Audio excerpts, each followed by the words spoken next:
শেখ মুজিবুর রহমানকে স্বাধীনতা স্থপতি বলা হয়, তার কোনো পদক নেই। তাকে কেন পদক দেওয়া হবে? সে তো পলাই গেছিল, সে তো যুদ্ধের মাঠ থেকে পলাতক, তার শাস্তি হওয়া উচিত ছিল। সে তো স্বাধীনতার স্থপতি, আওয়ামী লীগের স্থপতি, বাংলাদেশের জনগণের জন্য না। আমরা যখন যুদ্ধ করি সে তখন পাকিস্তানের মুরগি আর ছাগলের মাংস খাচ্ছিল বসে বসে। তার ফ্যামিলিকে পাকিস্তান আর্মির থেকে অ্যালাউন্স দেওয়া হয়েছিল। শেখ হাসিনার ছেলে জয়ের জন্ম কোথায় হয় আপনাদের জানা উচিত, সমগ্র জাতির জানা উচিত।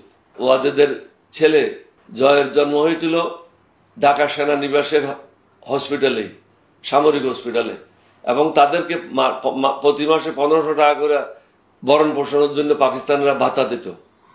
পাকিস্তানের ভাতা নিয়েছে, পাকিস্তানের সব সুযোগ সুবিধা নিয়েছে।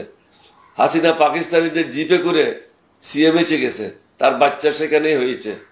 সুতরাং বাংলাদেশের স্বাধীনতার জন্য তাদের কি অবদান, যার জন্য তো বাংলাদেশে এই অবস্থা করেছে, লুটপাট করে। আপনারা এখন দেখেছেন শ্বেতপত্র পাবলিশ হয়েছে, 28 লক্ষ হাজার কোটি টাকা শেখ হাসিনা এবং তার দলের লোকেরা লুটপাট করে বাংলাদেশ থেকে নিয়ে গেছে। আজকে বাংলাদেশকে ভিক্ষার ঝুলি করে ছেড়ে দিয়ে চলে গেছে। এটার থেকে বের হওয়া খুবই কঠিন কাজ। সমগ্র জাতিকে ঐক্যবদ্ধ হতে হবে। সব রাজনৈতিক দলকে দলমত নির্বিশেষে ঐক্যবদ্ধভাবে যারা অন্তর্বর্তীকালীন সরকার আছে তাদেরকে সাহায্য করতে হবে, সহযোগিতা করতে হবে। শুধু নির্বাচন করে পাগলামি করলে হবে না।